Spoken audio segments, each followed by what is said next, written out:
Grafiti. Vieniem tai labai gražu, kitiem dėja papildomas darbas. Tam reikalui turim dažų nuėmėją. Dabar mes jį ir išmėginsim. Būtina naudoti. Viskas labai paprasta. Leidžia medžiagai pradėti dirbti savo darbą. Galima su šepečiu įtrinti. Jei galvoji, kad čia labai paprastai viskas nusiima, tai sėkmės. Ir tiesiog vandeniu nuplaunam. Čia meistrai dirbo ne vieną kartą, tai kuo daugiau sluoksnių, tuo daugiau darbo.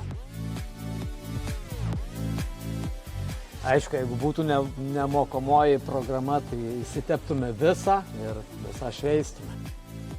Esu bandęs ir pas save namie ant silikoninio tinko, tai problema, kad dėja ir tinko spalvą įtakoja.